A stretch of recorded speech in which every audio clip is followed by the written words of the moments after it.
led by Christy Hitchens, Tawana Garner, Tanya Griffin, and yours truly, Manitra King. As always, we will start this with prayer. Monica, would you mind leading us in prayer?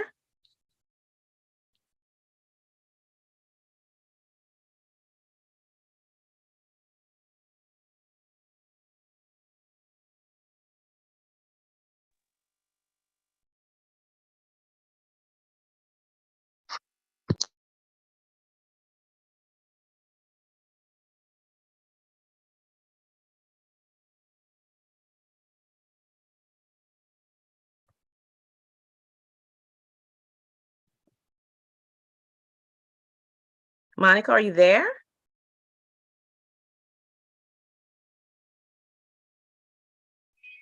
If she is not, I can. Okay, it looks like she just entered. Great. Monica? Yes. Okay, we are ready to start, and we're going to ask you to lead us in a short prayer. Okay, let us pray. Heavenly Father, thank you for allowing us to see one more day, giving us another chance, Lord, to just get it right. Heavenly Father, just watch over those who are speaking and participating and sharing in this conversation.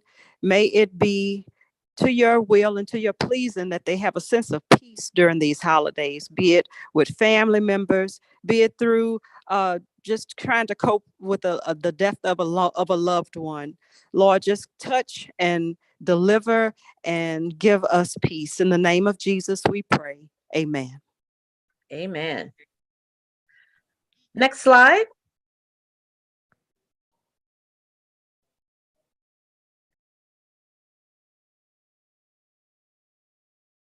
Okay, Sarah, common signs of stress. All right, so I guess that means I'm up. Good evening, You are everyone. Good evening, everyone. It is so great to see so many people on this evening. And we are talking about stress, and we're talking about it as it relates to the upcoming holidays, in which we all know the end of the year holidays are something that everyone looks forward to.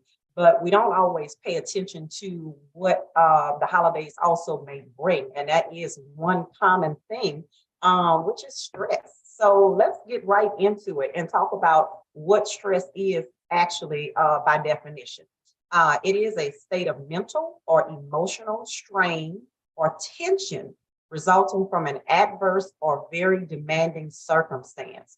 So when I'm using those words, very demanding circumstance, I can think about a dozen things in my life, in my normal life, that is very demanding circumstances. So with that being said, we know that stress is around us all the time. So what are some of those common signs of stress?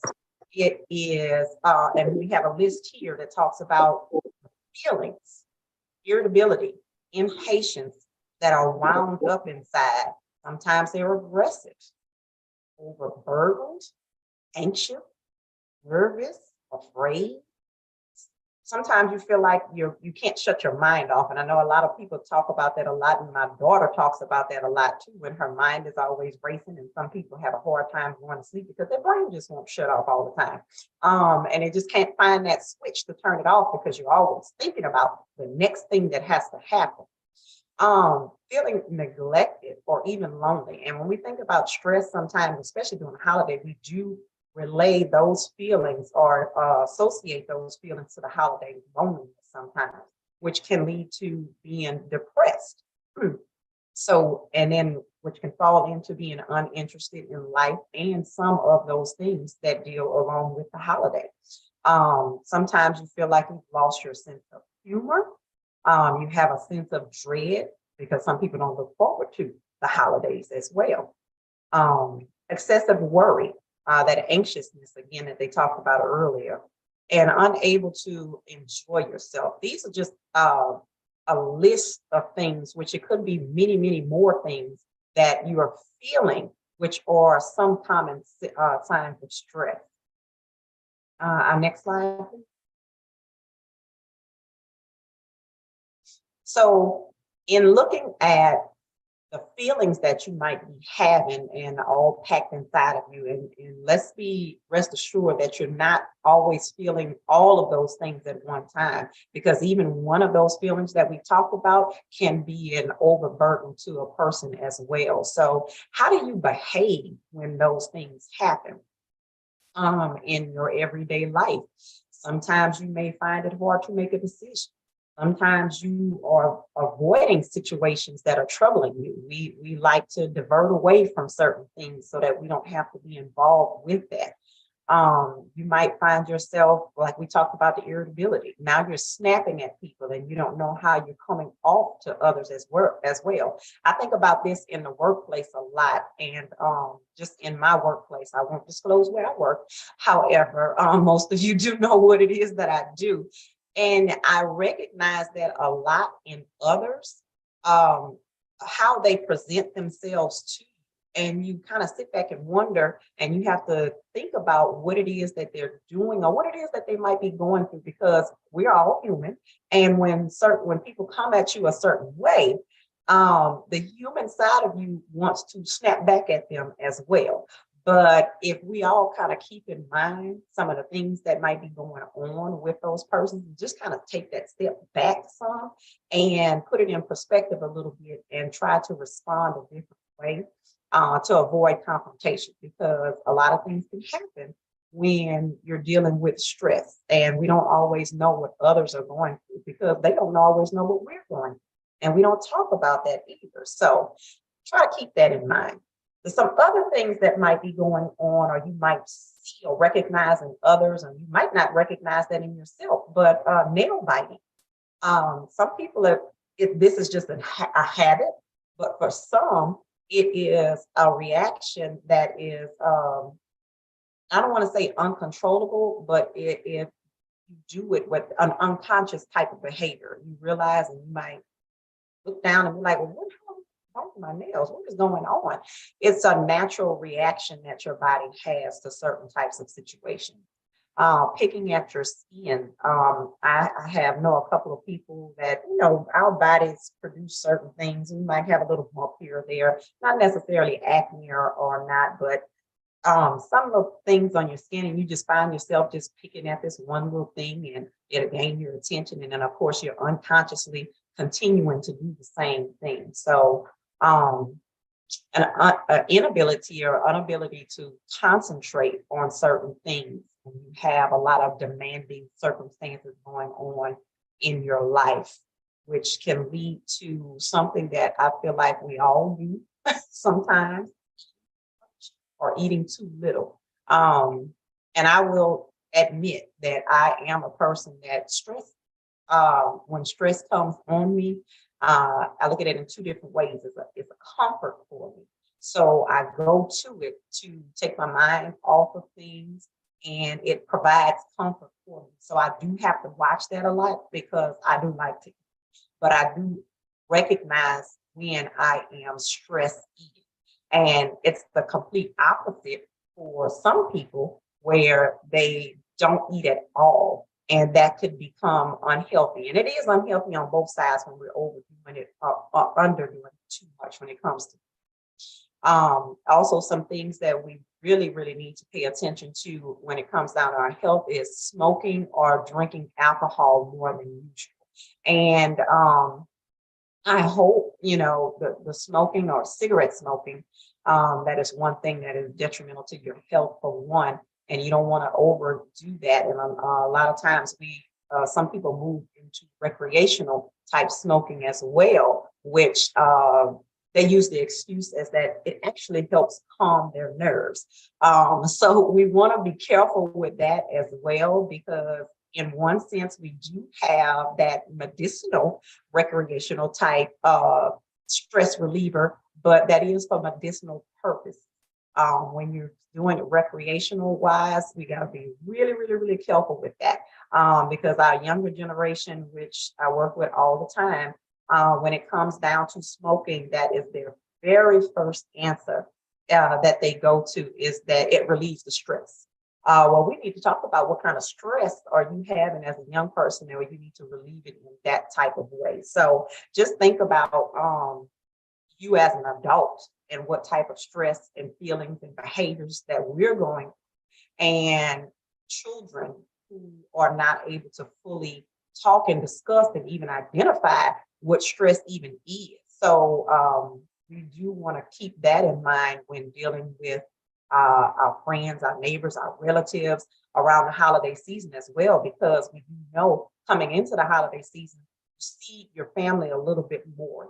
You're able to spend a little bit more time with them. And now that we're out of COVID season per se, not saying that it's disappeared and gone away, but things have been relaxed a little bit more, and persons are gathering a lot more. Some are looking forward to it because they have not seen those loved ones in a little while.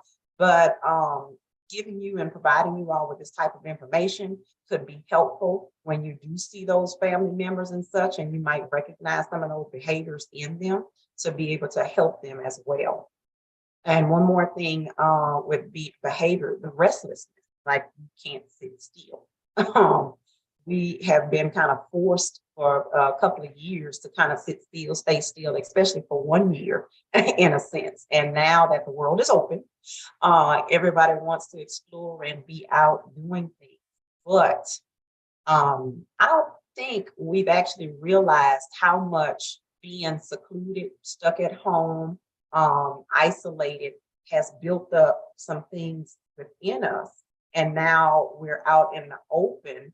We don't really know how to get back into the groove of the normal world. And we know that the normal world is not really normal anymore. And there's a lot of things going on. So my mind keeps going back to the definition that we said, what stress is in those demanding situations, because I consider my job a demanding situation. I consider, certain activities that go on that some people feel like are normal or demanding situations that can bring on a lot of these feelings that we talked about already. So next slide. So the other added stressors, thinking about all the things that we've listed. And so the other added stressor, managing family relationships. We talked about going into the holidays and seeing those persons that we might not have seen for a very long time. And what kind of stress or even anxiety does that bring on?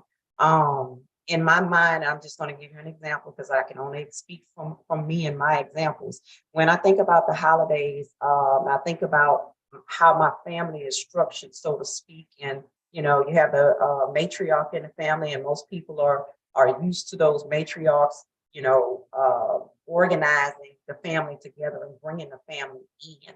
And somehow, some kind of way, maybe about 10 years ago, or maybe 15 years ago, I've become that person that has to organize the family gatherings for Thanksgiving, for Christmas. So for me, when it comes up to the holidays, I do feel myself start stressing, and it starts in the mind when you're thinking. And I do have to set it in perspective to be able to get through all the things that I need to get through. Because I'm looking at this list here that we have when managing family relationships, because in every family, we know that there's been divorce. There's been remarriages. So you have new persons that are coming into the family. Those new persons might be bringing on in their own stressors because they're coming into a new situation, so to speak, might not necessarily know how to relate to those other people. So we want to keep all of these things in mind, especially when you have blended families. I myself have a blended family. Well over 20 years. So we've been in this thing for a long time, but everyone does not know how to make those blended families work. And we want our holidays to go really well, go off without a hitch, with no family drama, as we see on the TVs and the movies. So we want to kind of keep all of those things in mind. But again, I keep going back to the definition of stress. If we understand what it is and how to recognize it, and looking at those feelings and being able to point out those different behaviors, then we can kind of deal with the blended family and the responses and how to work that and put the proper communication in place. We touched on COVID and vaccination. Now, this is something that some people may want to stay away from sometimes, but it's going to be a true reality. Coming post-COVID, we do know that a lot of persons may not have received the vaccine, and they're gathering at the family house or the family gathering. And some people may have some anxiety about that because some have vaccination, some don't have vaccination. Some people get into tug of wars about those persons being vaccinated and not being vaccinated. So all of those things need to be considered, and they can add to a stressor because some people might not get on the invite list to Thanksgiving or the Christmas holidays because, oh, well, she didn't get no vaccine, she didn't get vaccinated, so we ain't gonna tell her about this. But it's funny, but it's real though, because we all know those persons in our family that we have that may not have gotten vaccinated. But and then thinking about other things as well, like family relationships. I believe we all have been touched or know someone or experience a loss that we are coming up to the holidays, and it might be a first for everyone. So that adds another level of stress when it comes to the holiday and thinking about what those feelings may bring on to where the holidays should be joyous. They should be something that everyone looks forward to. But when you're experiencing a loss of a loved one, that's not necessarily the first thing on your mind as well, because all you're thinking about is this person is missing out, or what did they do when they were here, or what would they be doing if they were here, and what are the expectations of what do you expect from family members when you gather? But that all comes back down to communication too.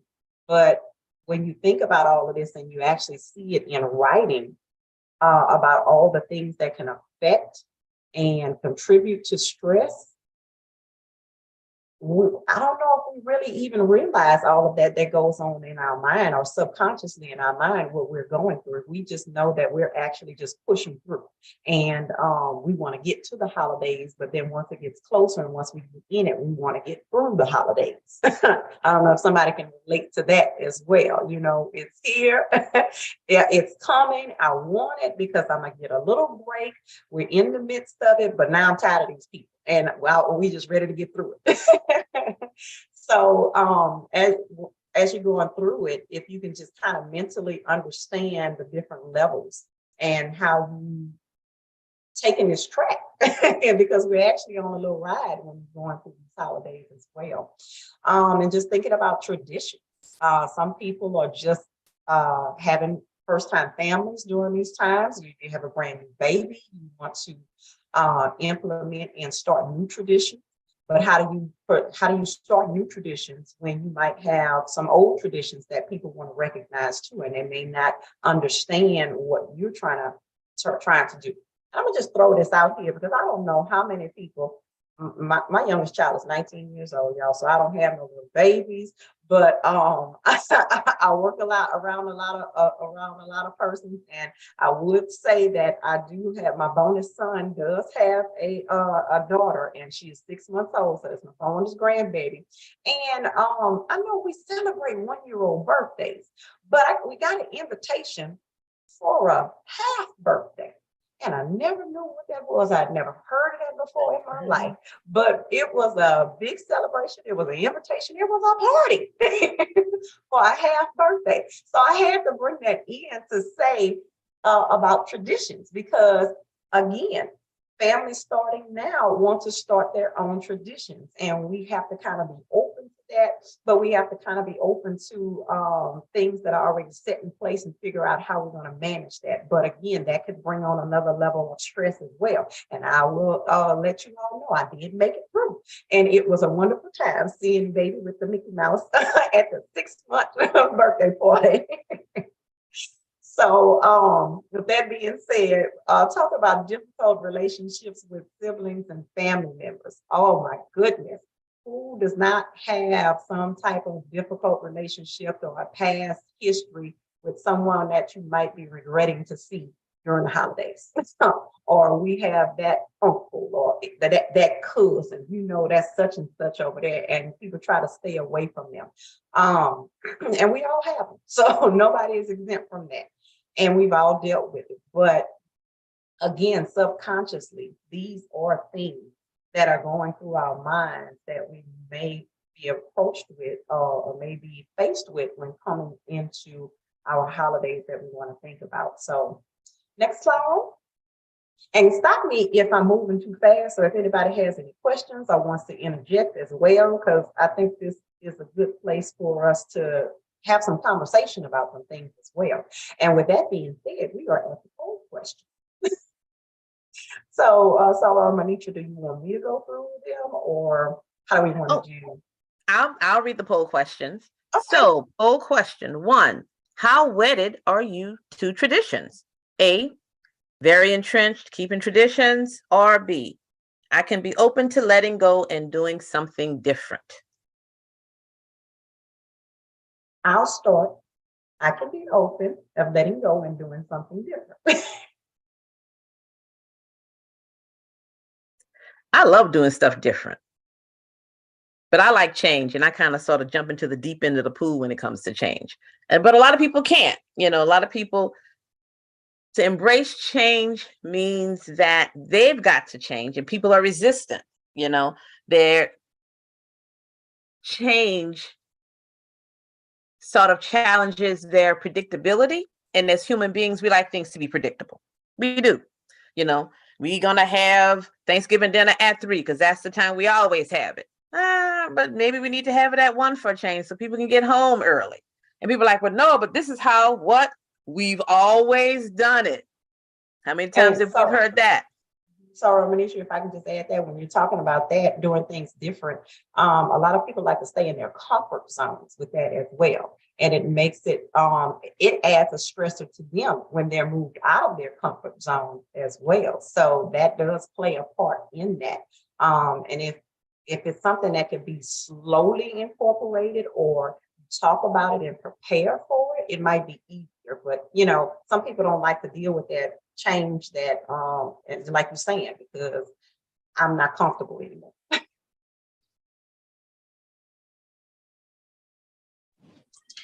I would like to say, this is Tracy. I would like to say I can be open to letting go and doing something different, but at the same time, I think we keep a lot of traditions. I know in my family, and part of the reason we do is because my father was real influential in giving these and what we came up with, and it's our way of holding on or keeping his memory and celebrating him, and so that's the comfort with us with keeping some of those traditions. But in the last couple of years, we've kind of changed and moved away from those, but at the same time, just finding some way to implement or keep him included in that.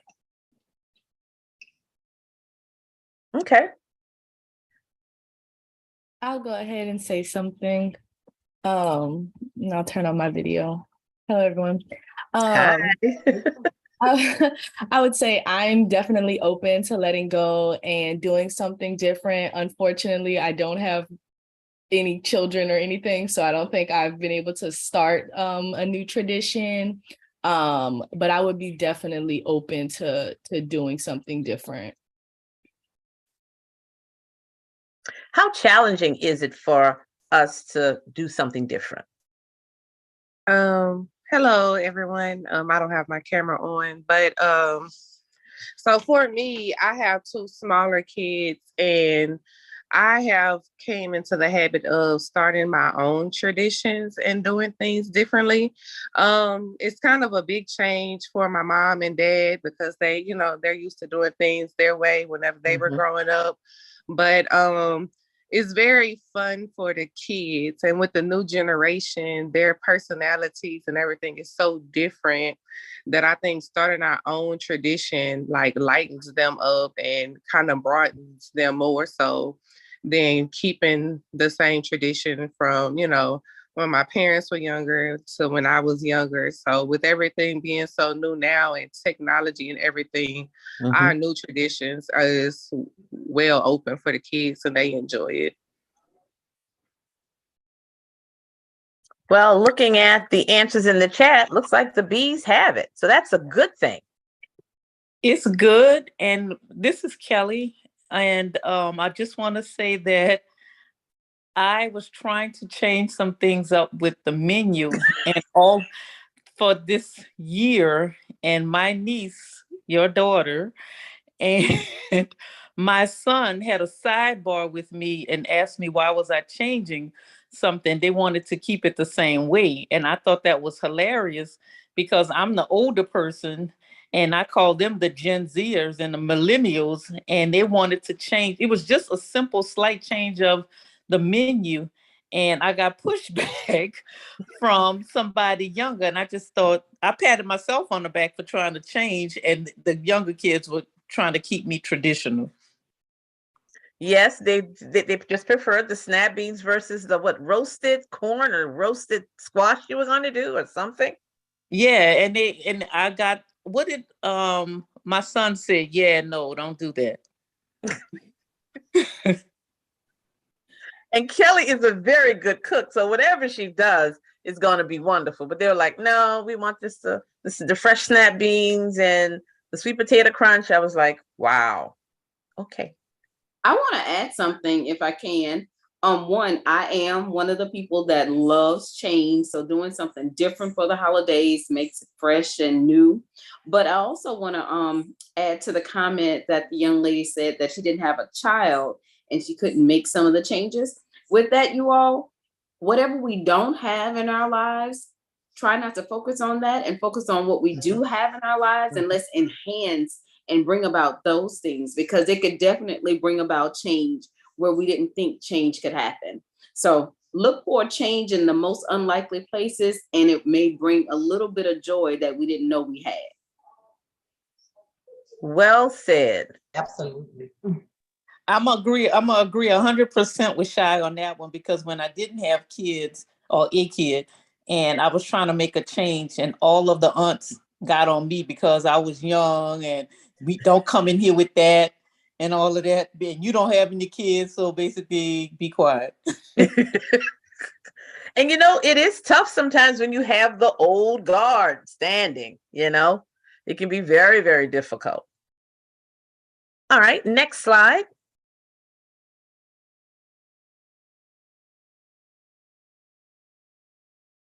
Why do certain things make me feel stressed? Now, this is an interesting topic. So the amount of stress we feel in different situations can depend on how we think about it.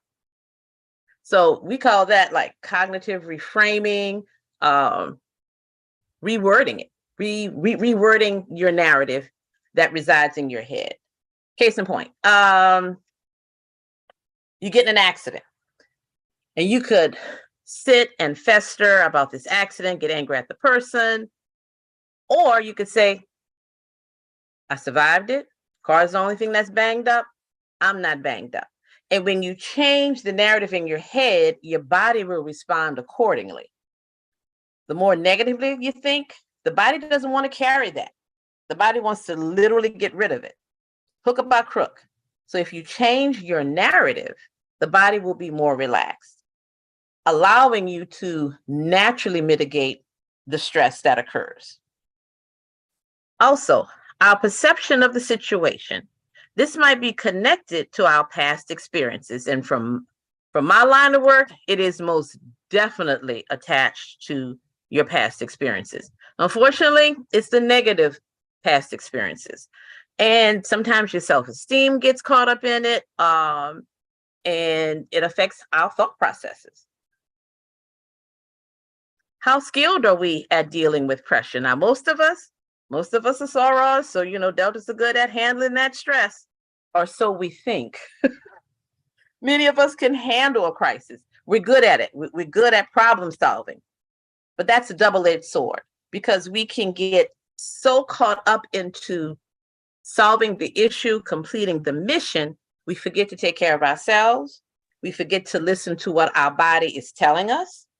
You know, we have 4 or 5 projects on our plate. At least I do, maybe 5 as we speak tonight.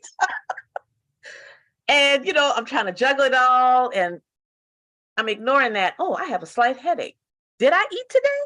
Oh, no. Well, I did have a meal replacement shake, but that really wasn't enough. Oh, let me check my sugar. Well, that's why my sugar's off. You forget to do the self-care because we're so caught up in how we are dealing with the crisis at the moment. We have to learn to just pull back and be still. You know, because if we constantly handing out life jackets and life rings, before you know it, we don't have one for ourselves. And then who's going to come and take care of us? Because guess what? We don't ask for help. Show of hands. How many of us tonight ask for help?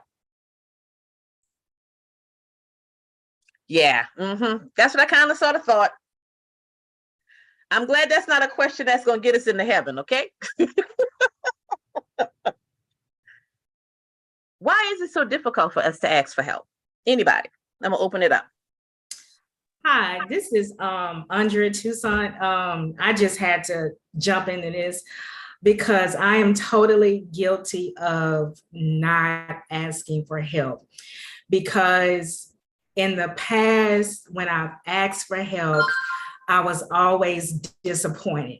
So rather than face that disappointment again, I just don't ask for help and I just figure it out on my own. So that is something that I'm still working on to this day because everybody asks help from me and I will drop everything to help them, but it's not always reciprocated. So that is something that I continue to work on every day, and also learning how to say no and be okay with saying no. I agree. Can I say something? Absolutely. All right. Good evening, friends. I think somebody's putting something similar in the chat. Black women, especially, I think we have like this sense of like hyper independence. We're supposed to be able to do it all. That strong Black woman idea, and that's really beautiful. But we're hurting ourselves when we're not asking or accepting help because it might make us feel like we are weak or we're going to be perceived as weak. But I think it really is a strength to ask for help.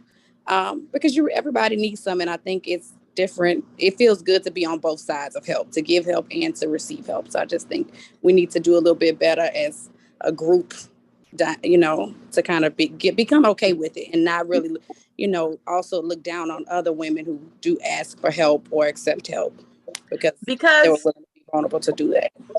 I also think a person put in the chat that they feel inadequate when they ask for help. I'm going to ask everybody, where on the stone tablets, the original stone tablets, is it written, I cannot ask for help? Not written there. That's a message we've given ourselves, but also by our own history. When we think about that voyage, slavery, women had to be the backbone to keep whatever semblance of family she had left that wasn't sold on the auction block cohesive and intact.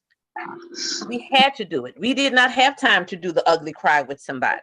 We had to literally envelop it, not express it. Hence the strong Black woman. But we bleed and cry just like our other color counterpoints, and we should be allowed to do so. Hello, Sarah. Oh. I'm sorry. That's okay. Go ahead. This is Sarah Bernice Carter. I too have been in that situation where I struggled and trying to take care of my husband or do things on my own because I felt it was my responsibility, even when it came down to our children.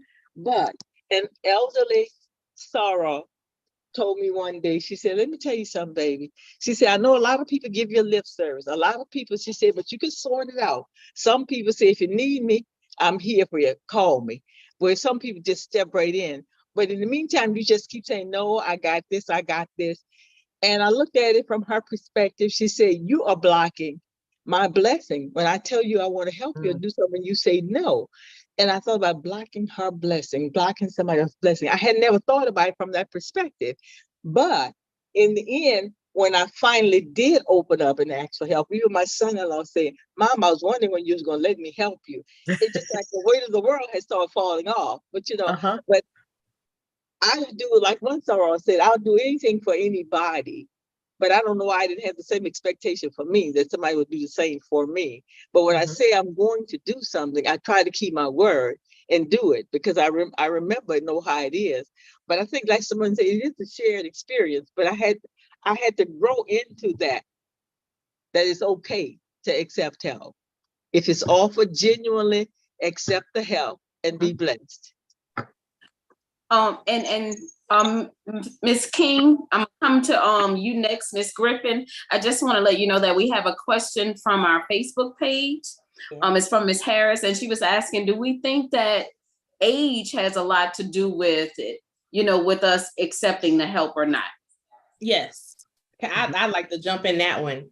So let me jump in that. So let me say this. So I first, Sarah Bernice, I think you tapped on something really profound. And the key word here across the board, Shy, is for us to give ourselves permission, right? We've given ourselves permission to be here. We need to give ourselves permission to acknowledge the fact that we have a lot on our plates, that we've had a lot on our plates. We also need to acknowledge and give ourselves permission to grieve in whatever that looks like, right? It doesn't have to be a loss of a person, but it could be a place, a thing, a change, right? Even losing a job or having a different type of holiday than we've had for the past 3 years. So does it look different for ages? Yes. So I know for my mom, a very strong woman, love her to pieces, she persevered through a lot, but she also did not allow me to fester in moments with self-pity. So in my adult age, I felt like anything that came my way, I had to handle it. You know, Ontario say, I should have a shirt that says I get stuff done, because I walk around trying to motivate myself all the time. But that also means Tanya is exhausted because I feel like I have to continue to pretend like I get all this stuff done. And then you reach a breaking point physically and emotionally and mentally. And then people at work now think I'm angry because I didn't had too much on my plate. You know, and somebody in the chat said, we don't want to lose control. So I'm going to go ahead and tell myself, free session. I don't think y'all can do it the way I do it. You can't do it as well as I do it. You can't show up at the Wakanda dressed in white like me, feeling good and looking good until 11:30 at night and still go to work this morning. But we take that on. That imposter syndrome is with us. And if you've watched the Katrina Babies documentary, if you have not watched it, you need to watch it, because it's not just about a hurricane and not just about my family and friends out in New Orleans. They said, why are you crying? And the child at the end of the documentary says, because nobody's asked me how I'm doing still, right? So for us, what does that mean to Tanya? That means nobody is checking on us. Nobody is saying, hey, I see you, pretty woman. You know, you have a lot going on. You know, and it's okay to sit down for Thanksgiving. It's okay to order a catered meal. It's okay for you not to have the best mac and cheese this year, because you deserve a moment. And we need to give ourselves the permission, because the world is not doing it. And here's the other thing about doing it all and being strong. We send that message on to our children, especially our daughters. And, you know, in full transparency, you know, my daughter could be considered, or is considered, a Katrina baby. And, you know, Katrina happened, and my sisters, my mom and I mean, we were rocking and rolling, getting them in school, doing this, you know, getting set up with housing, and got my daughter in school 6 weeks later. But she mimicked me. I mean, she got on the honor roll. She did what she needed to do. And when it came down to, hey, we have to find a doctor so we get the kids back up on medicines. I mean, you know, my daughter had asthma, and loved Dr. Shamlin to death, King out of Shamlin. She had me leave the room while she spoke with Claire. And then she had me come back, and my daughter is in a puddle. And I was like, oh my God, what happened? And, you know, Kenyatta said, you know, she was really affected by Katrina. And I profusely apologize, because I'm the therapist. I should have caught it, but she didn't let me see her be weak because I didn't allow her to see me be weak, or vulnerable. So I asked her, I said, what is one thing you want? And she says, I just want my uniform because she was supposed to go to De La Salle that year. So I said, okay, let's make it happen. And we went and got her uniform. But I completely missed my child needed me because I was so busy putting on and making it happen and having this front, even though I had my moments in the bathroom, at 2 a.m. in the morning, she didn't see that. So that reminded me, okay, I always got to take an extra step during this time to really check in, not only with her, but with myself as well. Mm-hmm.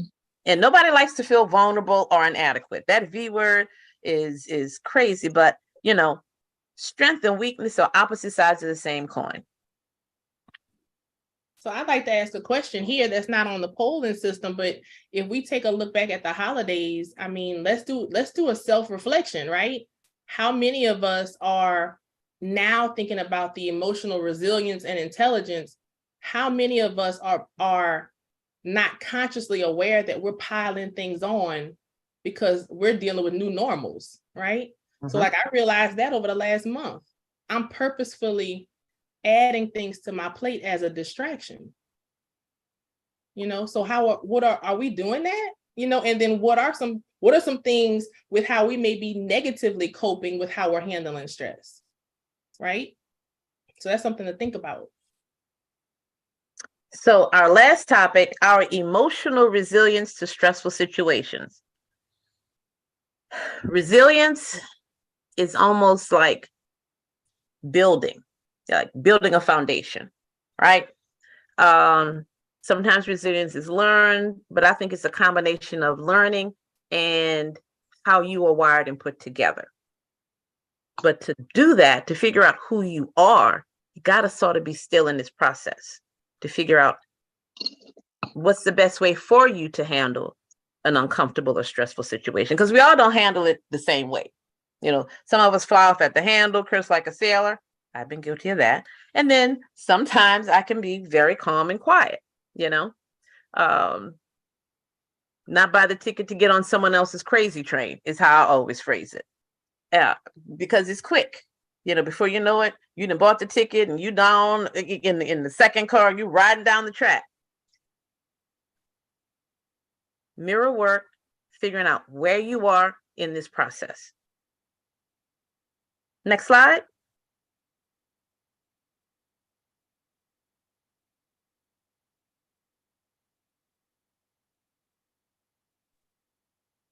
Okay.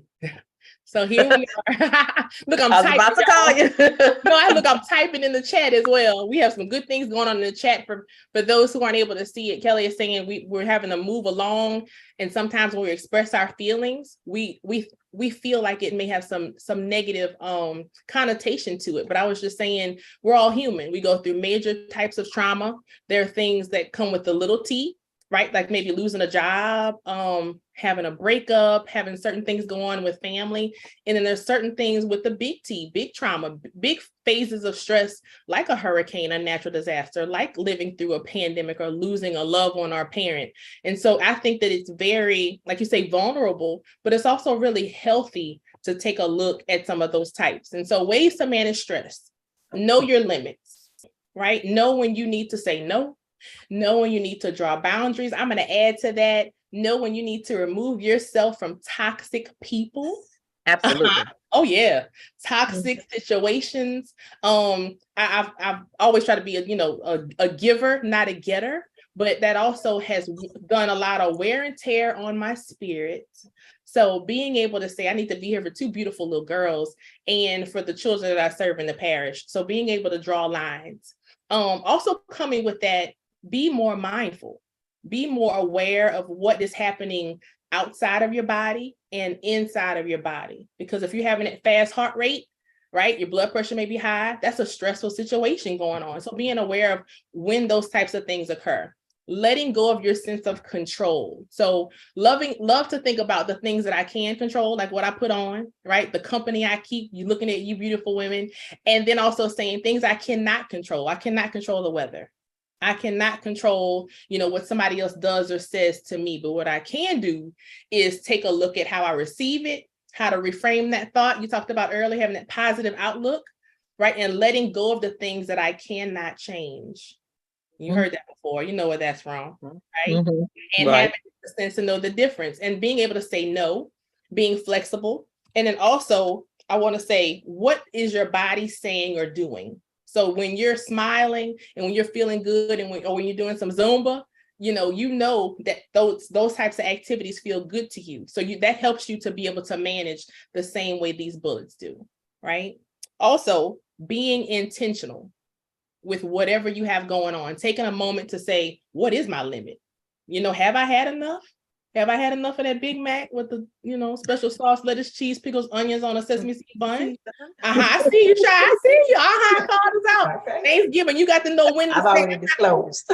You're not going to have that cobbler. You've had enough. Same thing with your emotional capacity. And it's okay to say, I'm going to draw this line, right? Because we need to be able to do that. We need to be more intentional. We need more radical self-care. And we're going to cover that in a little bit later. But does anybody have any comments about the ways to manage stress? How are you all managing stress? You can put it in the chat. You can unmute.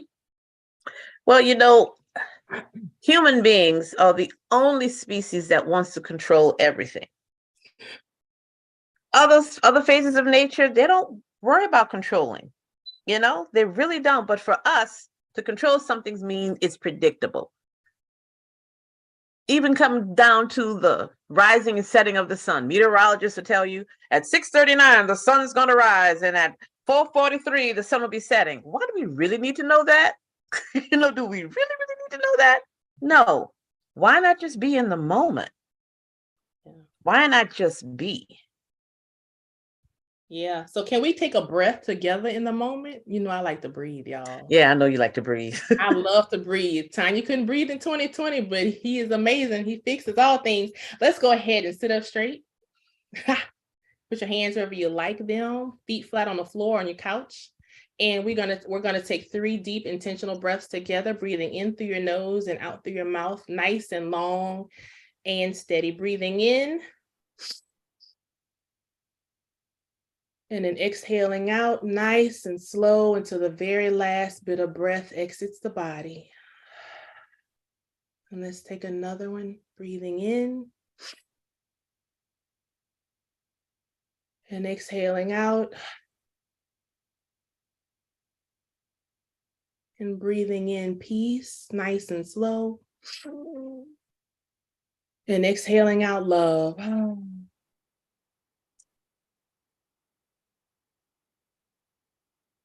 I needed y'all tonight. Thank you. That's it. That's it.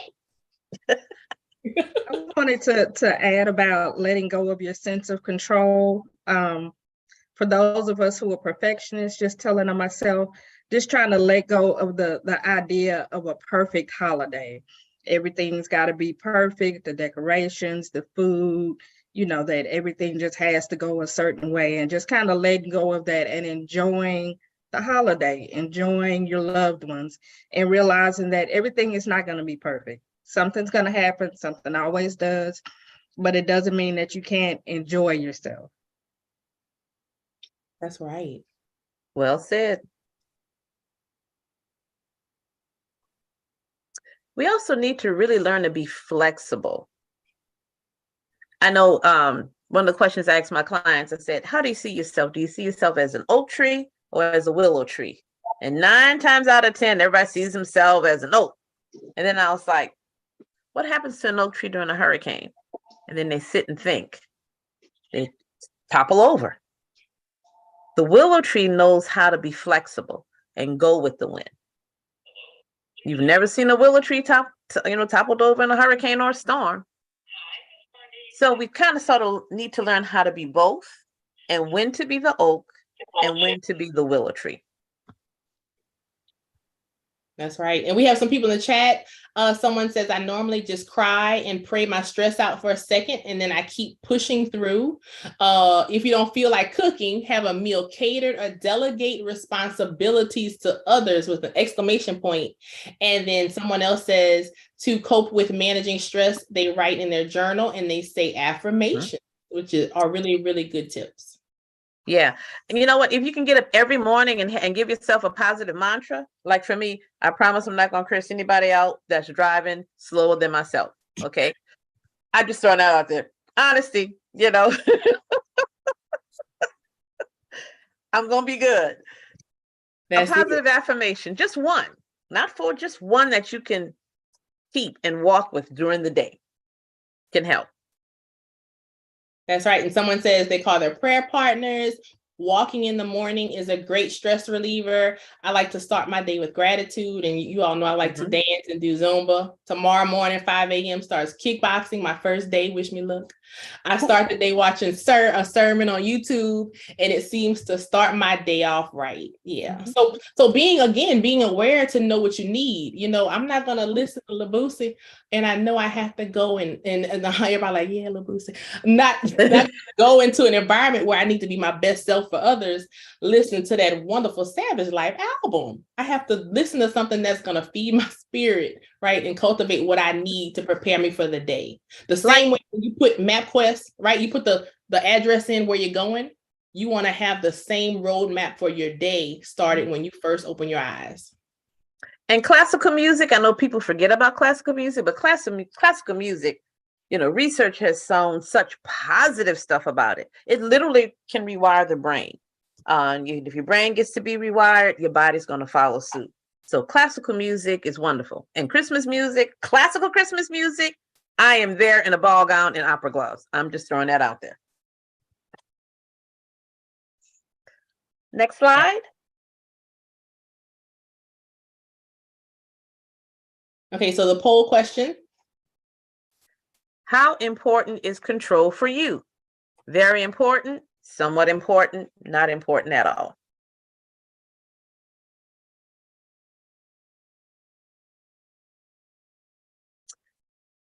Tanya, really? It's very important. Okay. I'm honest. It is important to me too. I could lie to y'all tonight. But no, please don't. We want honesty. wanted me to be me. I'll tell you why. I feel like I'm a really good project manager, and then I do have an issue with. I think I'm doing things very well. So I'm working on it. I'm working on it. Work in progress. But we can be open. We can be open to moving to lessen that a little bit more. But again, back to that strong woman, that perfectionist needing to get it done. And you don't want to view yourself as being in control or a control freak. You just want things to go correctly and in order. So trying to take the negative connotation off of the control freak and just want the order. So maybe we could word that a little bit different, or maybe take the perception off of that to say that it's not a control freak. We just want to make sure things are taken care of. I like to use the term project manager as a loving term to us. And I also, I do it, Monisha, just look, counsel me tonight, okay? I'm a preventionist. You all do treatment. I need free treatments tonight. Let me tell you why. We have to advocate for ourselves in every other part of our lives. So it's hard for me to turn that thing off when I get home or when I'm, in church. I want to be the best usher. I want to help you sit to your seat, and I want to tell you where to sit. That's me. Exactly. I agree. And I'm gonna bring this funny part into this. And Shy, you gonna understand where I'm coming from, because that's kind of how I feel in every entity and part of my life, whether it's a job, whether it's at home, or so forth. And so much so that it rolled over into the membership intake process when I was given my name, my line name. And I'm gonna ask Shy to unmute and let everybody know what my line name was that was given to me. She don't remember. It was the enforcer. Wow. Because you like order and keeping things in line. That's it. Exactly. So with that being said, like I said, we're going to take the negative connotation off of the control part of it and rephrase that to how we want. Yeah, there you go, Chad. Okay, well, I regret to inform everyone that no one put up C, not important at all. It was either A, B, or a mixture of A and B. So we were honest tonight. Yes, you all were honest. And with that, next slide. Well, I'm sorry, Manitra. We did have one person to put up C, and I think that was Miss Claudia Fisher. She put up that C. It was not important. I don't know if she meant to do it, but congratulations, Miss Fisher. Round of applause. Woo-hoo! And look, that's someone who's at home and barely able to move at this point, but putting up that it's not important to be in control. So good, great for her.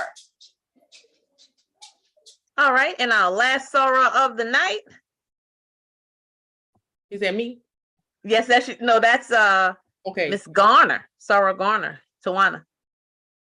I saw her. There she is. Good evening, everyone.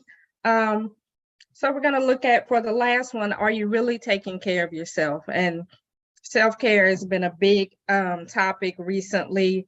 And so we'll just look at a few pillars of different types of self-care. So emotional self-care, excuse me. Are you aware of your emotions? Are you allowing yourself to feel your emotions and just to kind of let them run their course? A lot of times we're so busy that we don't take the time to just be with our feelings and also to just recognize our feelings. And so that's a very important part of self-care, mental self-care. And this is also a big one right now, I think, because we were talking earlier about not being able to turn off your to-do list in your head. And so just giving yourself that time to rest mentally. Sometimes during my day, especially if I'm really busy and I feel myself getting overwhelmed, I will just take a break and I'll just try to take a short walk outside, or I'll close the door to my office and just do some deep breathing and just do some stretches just to kind of center myself and just kind of clear my brain a little bit. And so there are just all different kind of things that you can do for mental self-care as well. Sometimes I have to take a break from social media because it's just too much information sometimes. And so I just have to take a break from it and just kind of clear my head. And feel free to jump in if you have anything that you want to add or any comments. Recreational self-care. What do you want to do for fun? I mean, we can't just take care of business all the time. We got to work hard, we got to play hard. So what do you like to do for fun? Either going out or listening to live music. Somebody put Zumba and line dancing in the chat. So we can't neglect fun even during the holiday season. It's real important that we keep those our schedules, the things that we do to center ourselves and the things that we do for exercise and just to relieve stress physically. Okay. Short road trips, roller skating. Okay. Okay, I'm impressed. I don't know if I could get on some skates right now, but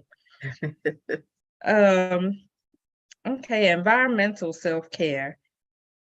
So surrounding yourself with things that help to feed your spirit. As I said before, I'm a reforming perfectionist. And so at a certain point, I have to have things a certain way around me in order for my spirit to kind of feel a little calmer. But I think that's an important thing as we look at our office space, our home space, even such things as candles or calming scents, just anything that might help you to reconnect spiritually, mentally, and emotionally. The other thing I'd like to add about your environmental self-care, your bedroom. Is it cluttered? Do we have do we bring in our work laptops in our bedroom? Do we bring work in our bedroom? You know, your bedroom has got to be sacred ground. Don't bring any of that stuff in because you're going to be inclined to, well, before I go to sleep, let me just check this email. You know, put your phone, put it face down, cut it off. You know, if it's that important, the police will be at your door. You know? Right. Declutter peaceful. Like I have plants. I'm a gardener, so I have these two huge plants that I think are going to grow legs and become human beings in my bathroom because they have just taken off. And then I had an aloe vera, which was 3 little things, and now it's like 16 inches. So keeping plants around the house also helps with good energy. Mhm. And there are a lot of studies about having TVs in the bedroom, as well as not having your phone right next to you because you're always tempted to look at it and get on social media or check your email, and how that can really disturb your peace and your being able to sleep well. Okay. Spiritual self-care. A lot of people talked about journaling or praying in the mornings, or looking at sermons or mantras or meditating. And so that's really important that we don't ignore our spirituality and being centered in ourselves. And so especially during holiday time, you're tired, you're rushing, it's very tempting to skip those things. And those are the times when you need it the most, so that when you get stressed and overwhelmed later in the day, you don't go off on people and, let that irritability and things take over. Okay. Social self-care, reaching out to other people and maintaining your social circle. So we don't want to ask for help. We already kind of established that. Most of us don't. But we also just need to remember that we need help sometimes, and we need to reach out to those people who we know us best and who are very supportive of us, and we need to keep that circle around us even during that time of holiday, rushing around buying gifts, cooking, and all of that. Even if it's just a phone call, texting, we definitely need to keep in touch with with our friends and loved ones. And I see a lot of good stuff in the chat, listening to music and watching YouTube. Okay.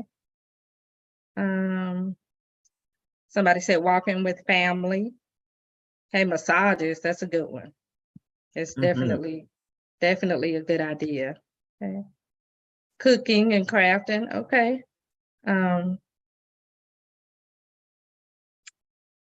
I use getting into Hallmark, predictable feel good time. Okay. The Hallmark movies. Right, because there's a lot of negative stuff on TV, so definitely looking for more positive programming.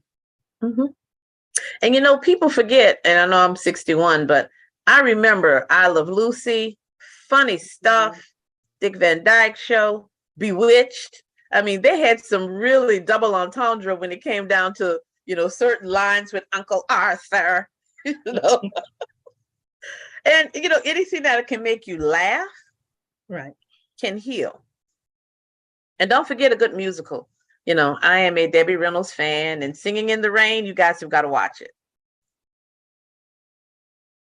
I also want to say that we talk about the pillars of self-care, and I guess society makes us feel like if we focus on one or two, we should be okay. But that's not the case. When you think of a pillar or boulders hold buildings up, they hold towers up, or even your chair, right? If I take one of my legs off of my chair, what's happening? I'm gonna fall. So being mindful and saying, I'm gonna strengthen all of these different areas to the best, right? And then taking a look at the one that you may have the weakest in. So for me, as of recently, recreational self-care, not being able to go out and do as much as I want to. So personally, I called Sarah Rashana and I was like, can I come drop some things off to you?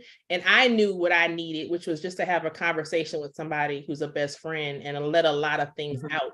But also taking time on a Thursday to go to the Wakanda movie, right? So for my babies and my husband, we took that as an intentional family time. And it was so rewarding just for my kids to be like, we're in a movie and we see all of these other people, we're all together and hugging, and it just felt so good to be around each other. And I realized I feel like I can do anything now, but I've been feeling like that since Thursday night, so that was amazing. Okay, last slide.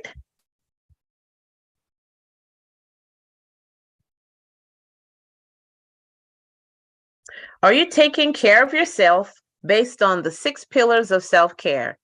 A, yes, B, no, C, somewhat, D, not at all.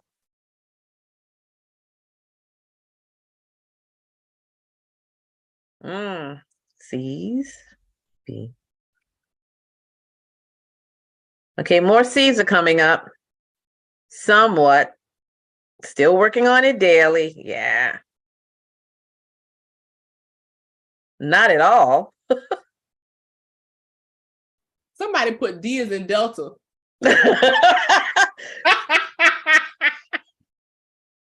Well, Look at Shy looking. At least they honest. At least they honest. yeah, I know. That was me, line sister. That was me. I have a question. Yeah, Kelly. I don't know if this is self-care. I don't know if it's self-care versus meltdown. But when I was during Katrina, I remember, like, I have never cried about anything about Katrina, nothing. And because I'm, same here. strong. Right. So I remember getting a phone call for the house that I lost. And we were paying it out. And then I got a call from the mortgage company, said they were going to charge me a penalty for paying it out. And I lost it. Like, I went ballistic. And when I tell you, I cussed that lady out so bad. Like, I went on a mad rampage tirade for like 10 or 15 minutes. And the lady kept saying, ma'am, you're not going to talk to me like that. And I was like, you're going to take this. And I went off. And the next thing, maybe about 6 weeks later, they mailed me the check back. And she sent a note to me saying that she understood, because I felt like I was the only one from New Orleans being persecuted at that time. But the screaming and the ranting at her made me feel good. So I'm like, was that self-care or was that a meltdown? Combination of both. Because I felt good after that. I didn't really care. I didn't care about her feelings. I didn't care about nothing. Stress reliever. I guess. I don't know. They could use that tape on how not to act. I tell you that. If that was a recording. So I'm like, I felt so good, and I was smooth sailing after that. I didn't care if I got the money back or nothing. But 6 weeks later, I was like, oh, that's what I need to do all the time. And my mom was living at the time, and she was like, no, Kelly, that was atrocious. Well, Mama never got angry. I can count the times we saw Mama angry. And in all her 80 years, twice. Yeah, Mama might have been hiding stuff, but I just absolutely like that was my self-care, if that makes sense. I just think that was just a human moment. You had enough. You had been polite. You had been doing this and that. And yeah, for them to say a penalty, yeah. And truthfully, I'm gonna just add to that. I put in the chat, I am with you. We didn't completely lose our home, but I'm gonna just go ahead and say this. My family had water damage. My daddy got put in the trailer. My daddy and other uncles died because of the conditions of the trailers. So that's a complete disregard for human life. So I'm still dealing a situation that has changed my entire path in life. It didn't hit me until Ida. And then I gained 30 pounds of emotional weight and physical weight. And I'm just now come to a place where I can start to process that. But just like the avocado, right? You see that skin on the outside that's kind of raw. That's what I want. I want you to see me raw. Tanya got it going on, baby. She went through a condo, went to work the next day. She's good. But on the inside, the truth is that fatty part of the avocado, that squishy goo, that's really who I am. I'm a softie and I'm hurting. I'm still hurting. I'll never have it together. And it took me a while to say, you know what? And don't rush me. I won't ever have it together. I'm constantly going through the stages of grief. And on this day is anger, and that's real. But then the other part is that pit on the inside that you bite into, you thought you could eat, but you can't eat. That part, that's the part, Chris, I see you. That's the part where I have to be like, I got to be real. I have PTSD. This is a traumatic experience because of what I've gone through. It is valid. It is important. And it's okay if the world doesn't understand. But Tanya has to recognize, just like we cooked that gumbo for Thanksgiving, we put tons of things in that pot. And if I don't turn the heat down, if I don't find a safe release, if I don't find friends and good company and people I can talk to, like Rashana, I had to go to her. I needed her. And she saved me that day from having not a meltdown, but a breakdown, right? Mm-hmm. And as soon as I got to her house, I let it all out. But it could have been, I could have kicked the windows out over here in my house. So I had to know I need to go to a safe place, have a conversation with somebody who loves me and who is there for me consistently, and show her the outside, the inside meaty part of avocado and that pit. But I had to recognize that first. And I think we're all going through some type of struggle. Some of us is Katrina. Some of us is, I got to see my in-laws. Some of us is, I don't know how to cook that mac and cheese good like that. And the rest of it, I don't want you to judge me. It's a lot, it's all different things, but being able to say, we're going to take a moment for ourselves to give ourselves permission to take a look at self-care, to hop on a call on a Wednesday night to say, I'm not okay right now. And that is okay. Because the gumbo going to boil over if we don't turn this heat down. Absolutely. And Sarah Griffin, one of the things someone asked on our Facebook page, they find it hard to ask for help because most often they give help without asking. So how do they feel like, why do they feel like, why can't those same people see when they need help? And in your regard, sometimes people can't always see what it is that we're going through. It's okay to, even if they don't see it, remember the circle that we have and go out and let those people know so that they can be present during our time of need. It's okay when we know our circle, and our circle doesn't have to be huge, but as long as our circle is maybe just one, if it's just one, that one could be that one person we go to expand and let it out and be able to go back to our spaces to continue on our journey, our individual. So just a little reminder of that. They may not know, a lot of people, because we all have things going, but most times if we stop and say, I need you, that person is there. That one person is there. So that's right. And that feels good to hear it, doesn't it, everybody? For you just think about if somebody says, like, Manisha, if I call you and you say, I got you, T. Oh my, what? Yeah, what you need. Yeah. Or being able to, sometimes we get each caught up in our own world. So you stop and actually ask that person, Tanya, you okay? Because you don't really look okay. And sometimes it just takes that one person just to tap in. That's it. And the way you just did it, I could cry right now, because how often do people actually ask that? Really stop and listen and care. We always say, how you doing? And keep walking. If you stop and listen and you looked at me all soft and tender, oh Lord. You know what? Excuse me, this is Sherette. Sorry, Anthony. One thought is that what I've come to do for my own self is that I know that I move probably 400 miles a minute. Like I am constantly going. Yes, ma'am. You do. Yes. But what I have done for myself is that when people cross my mind, or I'm constantly thinking of things in my sleep, I wake up sometimes in the morning and I write stuff down because I don't want to forget by the time the sun comes up or by the time the first alarm goes off. But when people cross my mind, I have been really consistent with trying to stop right then. And even if it's a text message, and I know sometimes, a lot of times it's not appropriate to text people, but because I'll probably forget, I'll text and say, hey, I'm checking on you.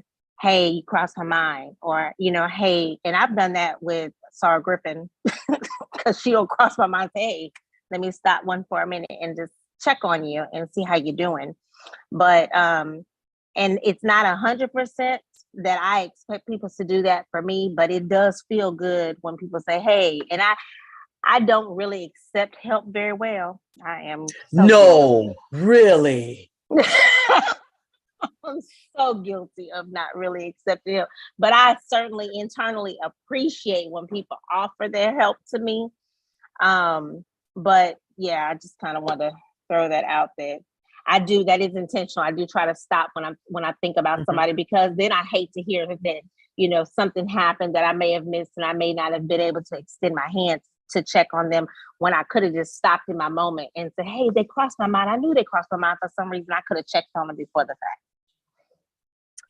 Okay, well, unfortunately, we have more C's. People are somewhat taking care of themselves. So, New Year's resolutions, we got to do better care, better self-care, better tuning in, better being still. And I think that is the last slide. Let's see. And Sarah King, you say New Year's resolution. Sometimes in a day and time that we have, we cannot wait until New Year's. We need to start today. So if we start today, we may have an opportunity to get to New Year to be able to take care of ourselves. Absolutely. So I'm gonna let Sarah Patin have a few words, and then closing remarks by our esteemed president. Thank you. This was just such an amazing presentation. And thank you so much, Sarah King and Baton Rouge Sigma's Physical and Mental Health for inviting me to get on. It was simply amazing. I do not have a draft presentation, but I do want to bring greetings from DREF, Research All of Us Matters program. And we do have different programs that are actually going on. We are focusing a lot this year in the initiative with getting a lot of people registered. So there'll be a lot of pop-up clinics around. Actually, tomorrow I'll be at the YMCA Dow in West Baton Rouge to do a pop-up clinic, and there'll be a lot of them in the area. And we are looking forward to getting some good virtual presentations in as well. I would like to say something very, very briefly about our topic tonight. And I wanted to say, when Kelly was talking about how she lashed out, was that self-care, was that a breakdown? Sometimes we do have to, like Tawana was saying, just kind of walk outside. And one of the things I do, even in my house, so that I don't end up hollering or projecting at other people, I'll just say, oh, and my kids know that may be like my little stress relief in that moment. So I kind of like holler out, but I kind of do like a little opera, something like that. And so if I'm in the middle of the clinic and I do it, then everybody just thinks I'm happy. But that's one of my ways of releasing stress. And one of my things that I've been using for myself, and I recently just did a presentation with the leadership at our church, is just simply have grace with yourself. We're patient with other people and we're compassionate, and oh, it's okay that they did that. What I've had to teach myself over the last few months, as the gumbo pot began to boil, is just have grace with yourself.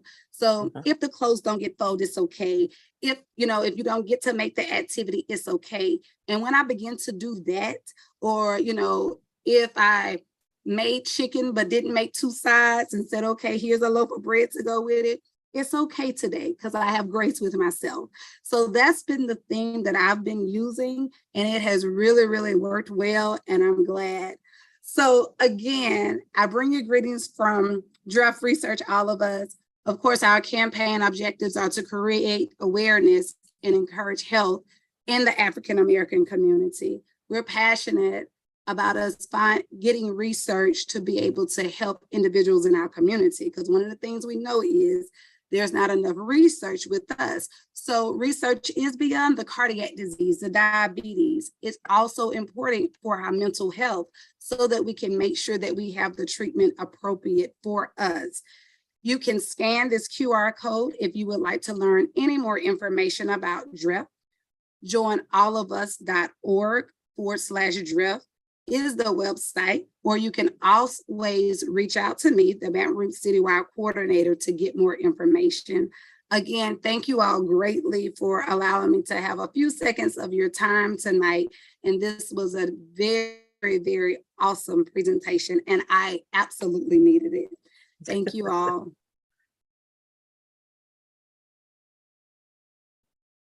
So our president. Good evening, everyone. And I want to say thank you so much to our physical and mental health team for bringing us this presentation this evening.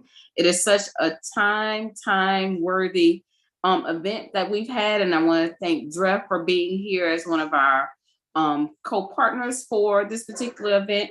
And I want to thank each of you for chiming in and at least taking the time here in our Zoom setting, also in our Facebook world and our YouTube world. So if you missed any part of this, you can always go back and view it on our Baton Rouge Sigma page. Now we're asking, what do we do with stress and how can we relate stress? I'm going to give a little shameless plug. As the president of Baton Rouge Sigma, I want to let you know that on Saturday, you can do a little bit of retail therapy.